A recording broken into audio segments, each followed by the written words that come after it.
Hi, I'm Alexis. And I'm Kim. And this is the Whatcha Watchin podcast. And this week we are talking about Asteroid City, the new Wes Anderson movie. And it's not just a TikTok meme, it's an actual movie. It's not a weird AI generated thing. It's an actual real film. This is a film. This a true film. It's cinema. A work of cinema. Exactly.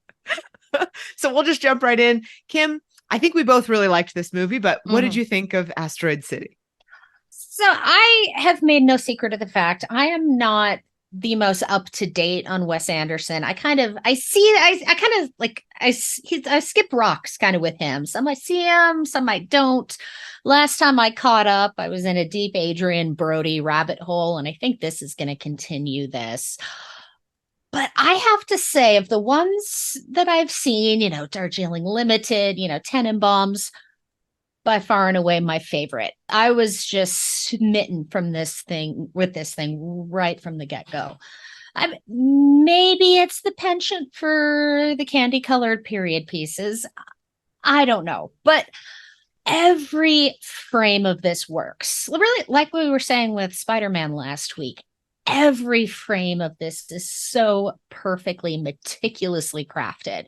Totally. From the humor to the visuals to that script, you can feel Wes Anderson's fingers deep down in this thing, kneading it into shape. And the humor works flawlessly. The visuals work flawlessly. This cast, which has no business being this big and this huge, gels on another level. I had no complaints at all coming out of this. Yeah. Flawless totally. Cinema. Yeah, I agree. I think it's funny, we were talking about Spider-Man and the visual sort of style of that and how we miss movies with sort of a visual flair to them. And I think it's like, well, if you miss movies with a visual flair, like Wes Anderson's got you. Like visual flair is such a huge part of how he tells a story. And this just had that, all over the place. And I love the kind of it was this, like you said, the candy colored retro thing, but also mixing that with like a sort of sci-fi element gave us this really cool, like old sci-fi feel. Everything is so meticulous, and it is really, it feels like a film that was made by a person. It feels like a person's vision, which I think is, it's difficult. We don't like, movies are so expensive now and so huge now, and everything is a giant corporate behemoth, that when you get something that does feel like a person made it, Wes Anderson is one that can do that. Tarantino, Scorsese, like these people that can make a movie that feels like their movie. It's just such a delight when you can see stuff like that. This experience for me watching this, it was such a pleasurable watch. Like I just was enjoying so much of it. I was smiling through the whole thing. And even though it deals with things like grief or some heavier themes, it's not really like heavy in how it deals with those themes. And I felt the same. I just was like, oh, I love this. I love the visuals of this. The script is so tight. It's so stylized and uniquely Wes Anderson that, like, if Wes Anderson is your vibe, or if you can get into that, like, you will love this movie. Especially here, I think this had, like you mentioned, the humor. I think the humor in this was great. There were some really solid, funny bits, and it comes from just a really tight screenplay and really great execution by the cast. I mean, he always has a cast that is just like stacked beyond belief with huge talent. And really, they are delivering these lines impeccably. The three little girls, like those girls cannot be more than like 7 years old. Like they are so tiny, and they are nailing those lines. And that's a good director. I mean, that's a director who can direct little kids really effectively. And I mean, those girls were incredible. And the way they interacted with Tom Hanks was great. Like I was so impressed by those three little girls. I was like, oh my God. Well, they do so much with timing throughout this entire thing. And that's, the stylization of it. This is purely Anderson's timing. This is not delivery you're going to get from actors just freewheeling it. This is so meticulously crafted down to, the length of beats and the pauses. Some of these jokes, some of these moments don't work without that. I think to the moment Scarlett Johansson, I think it's Hope Davis, are talking about they're talking about a film on like the outside the bathroom. And then they both look to the side and it's Bryan Cranston just standing there. And he just goes, oh, am I not supposed to be here? And then he just kind of slides off. What? Loved that. Brilliant moment. I loved that whole Bryan Cranston kind of Rod Serling-ish Bryan Cranston aside, like looping through that whole strange that framing idea device of like, this is a play, but it's about in early television. It was brilliant.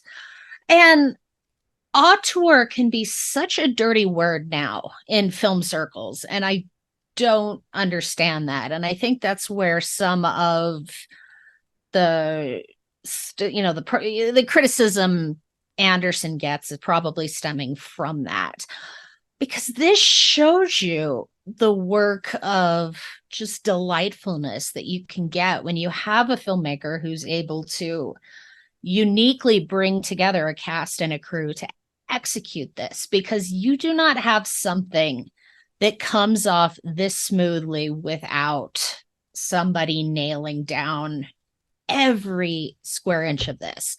Totally. There is such a stylization, such an artificiality. He plays and he sees all of these elements and gets them to work together. And this, I won't lie, this is going to be one of my favorites, at least for this year thus far. There's very little that compete with how much I enjoyed this one. And yeah, I'm definitely going to check this out again when I can see it. Yeah, it's one of those ones where the second the credits rolled, I was like, I really want to watch that again because I just want to like absorb this again. It like I said, it's just such a pleasant movie watching experience that I was like, I kind of want to just do this like another time right away. And I think this will be one of those ones where like once it's on streaming, I'll probably watch it like 5 times because it'll just be something where I put it on and I'm like, well, I'll watch it and I'll just see a couple minutes and I just end up watching the whole thing. Also, this movie was not super long. No. I think we talk about how like movies are not necessarily telling a story as efficiently as perhaps they could have maybe done. I think we both liked Polite Society for that same reason. It was kind of a tight story that was like, here we go, like let's move forward. There wasn't a lot of filler. This also felt like that. I think it speaks to the meticulousness. Like it's a very like, this is a finely crafted thing, and every thing that's in the frame is there for a reason. Every line of dialogue is there for a reason. Every choice is so intentional that you don't have bloat really in the story. I don't think it ever feels like it drags, even in there's scenes where there maybe are not like necessarily like essential to furthering the plot, but I don't really feel like Wes Anderson movies are necessarily about the plot. I think it's kind of like it's about the world. Yeah, it's like if you go to a concert and you're going to see your favorite artist, the song, the lyrics, the melody, but it's about watching your favorite artist perform that song live. And I think his movies are kind of like that. It's like, okay, well, it's not so much about the lyrics or the melody. It's about the live performance. It's about the execution of all of those elements together. He's a filmmaker who is constantly drawing your attention to the fact that this is fake and this is a film. And that's kind of a unique thing as well. I think we kind of get immersed in the movies need to be really real unless they're gigantic superhero movies or something with like a $300 million budget. And he's a filmmaker who's like, no, this is all a scene. This is all, even the play within a movie within a, like all that kind of framing device. It's like, you're meant to know that this is a performance for you, and I loved that. I just really loved that. It's so meticulous down to, he packs his frame within, not everything is necessarily essential, but he makes such use of each and every moment down to, I think there's a brief shot where you see people talking in front of the bus. I was distracted because each of the stickers on the back of the bus is like a joke. Totally. Or I think it's, who's the mechanic, is it Matt? That's Matt Dillon, right? Not Kevin. Matt, they're talking in front of Matt Dillon's garage, and there's, stickers on the wall. There's advertisements on the wall that are clearly jokes. Totally. And I felt such love for just this world coming through. It felt like Anderson was legitimately fascinated with this environment. And it might not necessarily be about that script, even though they milked that sucker for all that it's worth. He wanted these actors as these characters in this world. And it's, if you're somebody like me, this is a magnetic as all get out setting that, atomic 1950s. That's why I'm looking for Oppenheimer for the same reason. This is a fascinating place to set a film, and such a strange and diverse group of characters. And he pulls out each and every person who's in his little black book to populate this. And you can tell these are actors who have worked together constantly. Because this is, his hands are all over this, but they know how to execute. Yeah.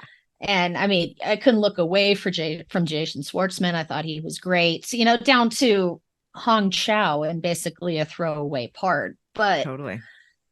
Beautiful casting, beautiful execution. Yeah, I agree. Yeah, I loved Maya Hawke as like the sort of Sunday school teacher, and when she was getting interrupted by the cowboy, like I was living for that. I loved Steve Carell and how he had the machines that did all the different things, like all the different automated. I loved that. Like there was just so like. And again, it's not really about like furthering a plot necessarily. The kids that were all the sort of brainiac kids that were kind of coordinating with each other on what to do if they were in quarantine and all these different things. It was like all these little kind of vignettes where you're just so interested in the characters that you're kind of like, okay, well, I don't like a central plot is not the most important part of this because each individual scene is really just a super enjoyable thing to be absorbed in. We're always all about like, an auteur's vision or a movie that feels like an experience that you haven't had a million times. And even if you've watched a bunch of Wes Anderson movies, like it does feel like a different thing. Yes. And it was wonderful. Tilda, wonderful as always. Like everybody, they're living for Tilda. So packed. It was wild. There are like, it's like every amazingly talented person you can think of is in this movie and they're all killing it. Like all of their performances are spectacular. They're all like, having a blast. Yeah. Scarlett Johansson, I can be very rough on her, and I loved the tongue-in-cheek kind of ness that they pumped into that character. The moment where she talks about, how she's probably going to die and things they do later. There's such a knowledge and insight into that, and she's having fun playing into that. Even Edward Norton. Yeah. I love Edward Norton and everything he does, but he's an actor who can be loaded down with a bit of a bit of off-screen persona, and I love to watch him just sinking his teeth into something and having fun. Yeah. And he's been doing a little bit more of that lately, and I'm so glad to see it. There's no cynicism in like a Wes Anderson movie. Yes, I would agree. Maybe that's what it is that I connect with so much. It's like there's no kind of like whatever. Like no one's doing this ironically. Everyone just feels very sincere and fully committed to what they're doing, and I love that. I really enjoy that about his movies. It's got a bit of that let's put on a show kind of wide out. The Mickey and Judy, the 1940s.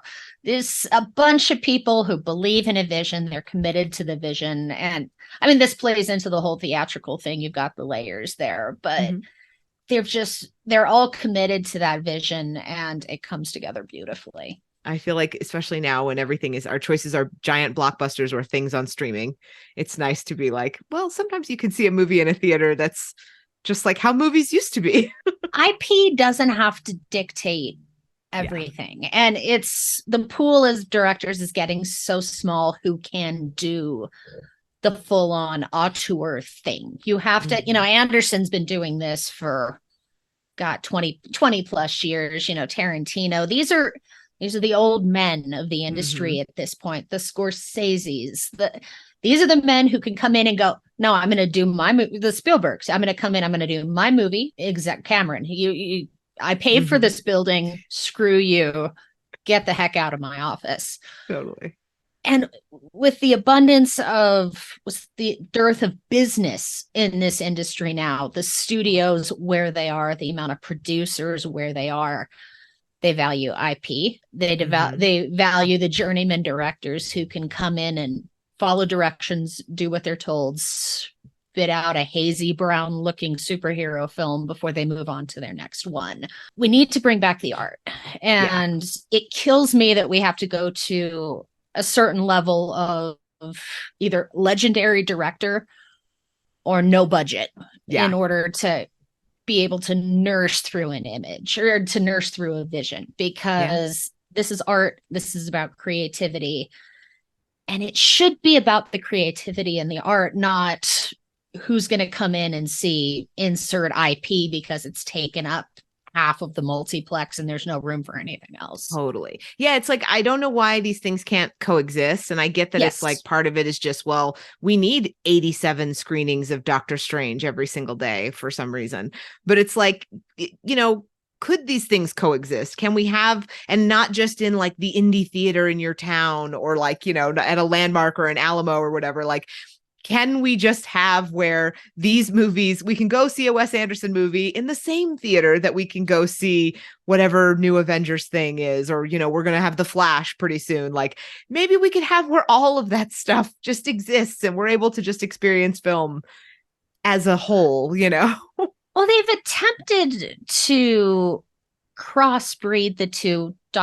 Bringing Sam Raimi into Doctor Strange and the Multiverse of Madness, James Gunn and Guardians of the Galaxy. We've had cases where auteur-ish filmmakers have existed in the IP-driven universe, but by the productions behind these are so powerful, so meticulously crafted.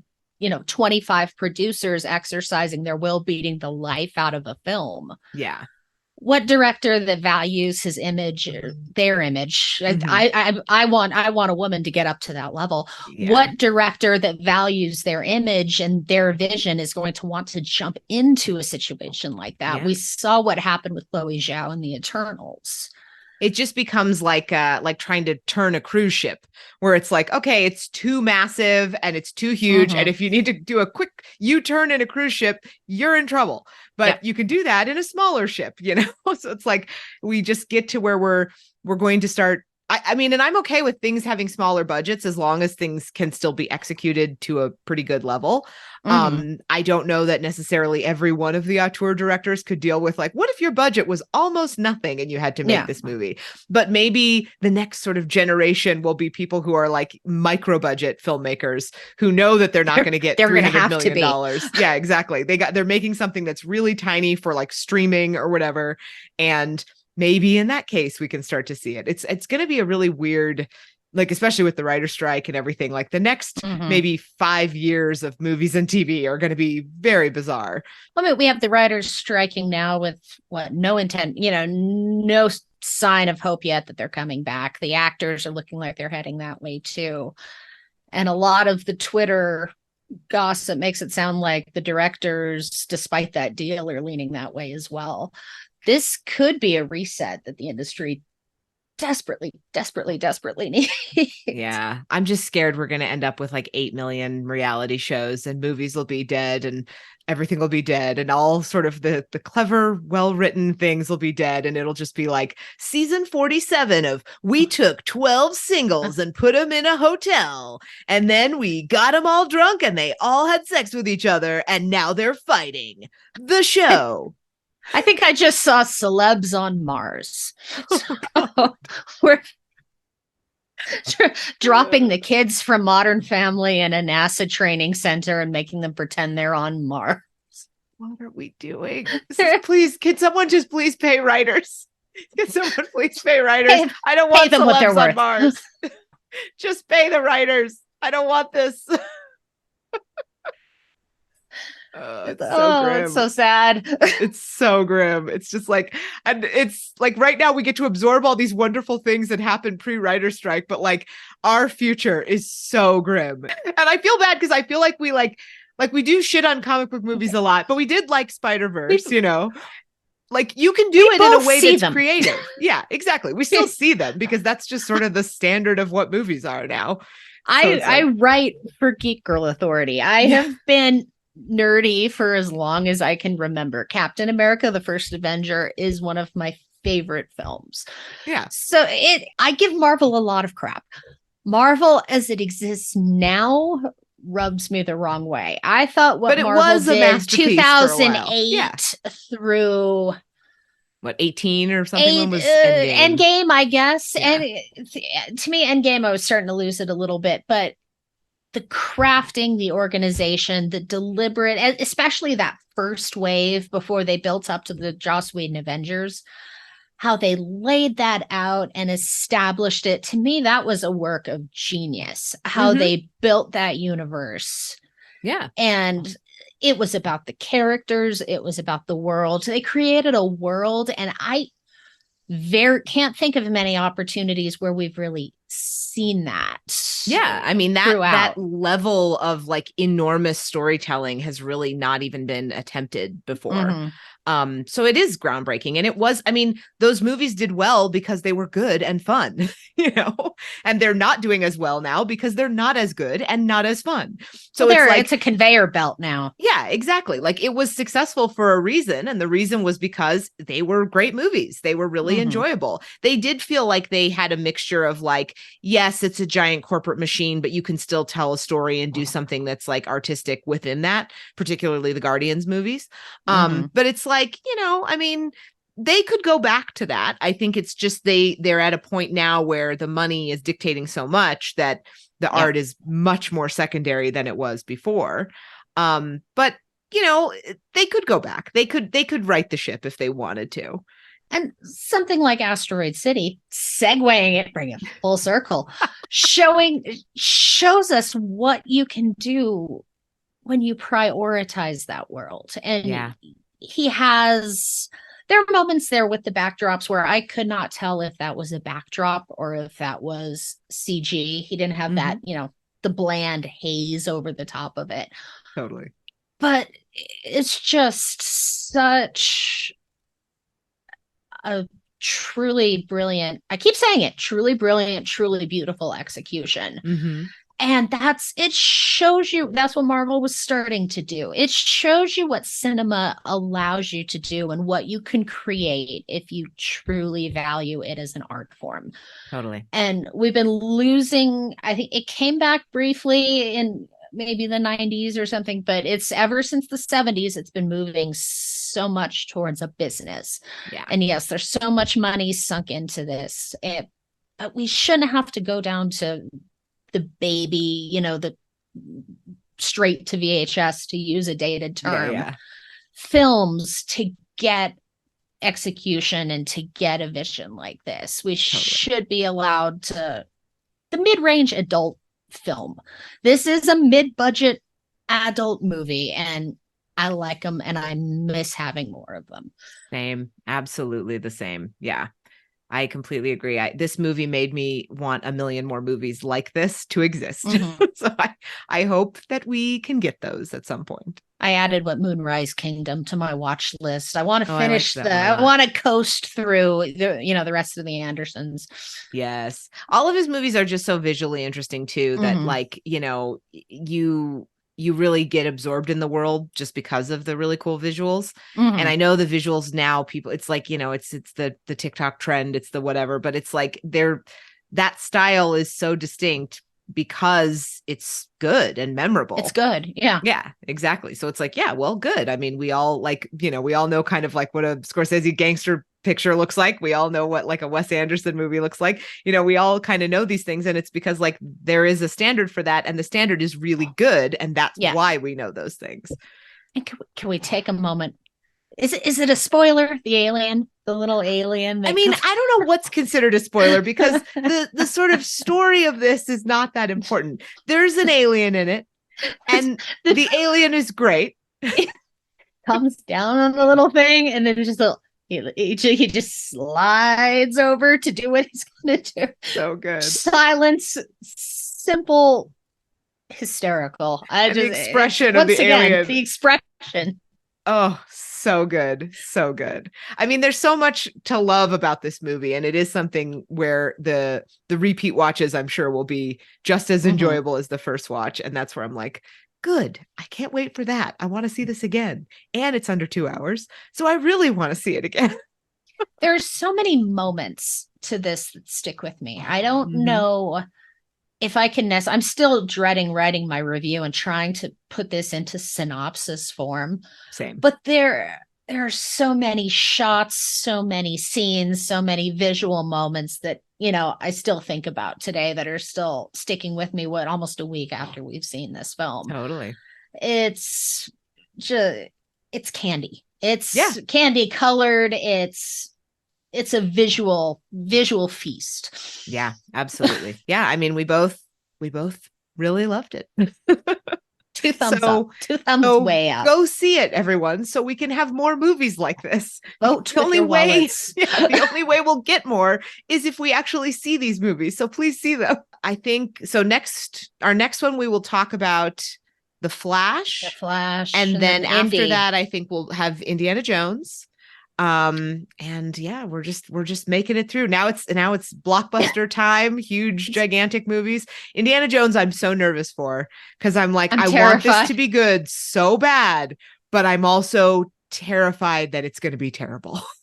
I grew up on Last Crusade. That was the formative indie movie for me, but Temple of Doom has always been my favorite. Nice. So I'm the weirdo that I know Temple of Doom gets a lot of hate now. I see constant hatred about it, but I suppose can it get any worse after Crystal Skull? I was going to say, as long as you're not like, Crystal Skull is my favorite, I'd be like, okay, we need to have a talk. You got your film degree where? There's someone that Crystal Skull is their favorite movie, and I would love to talk to that person because I just would like to know why. Explain it. No judgment. Let us know. If it's you, let us know. Explain it. We want to know. Well, I feel like, we've covered this wonderful movie that we hope that everyone will watch. And please go out and watch it because we really want more movies like this. Yeah. And give Wes Anderson your hard-earned money. Exactly. Like, please support this movie and make more movies like this happen through your support, through the generous support of viewers like you. Yes. But yeah, thank you so much for watching. And I will link our reviews to this in the description. You can follow us on all of the socials. Our handles will be in the description as well. Like, comment, share, subscribe. Tell other people about it, all this stuff. And thank you so much for watching.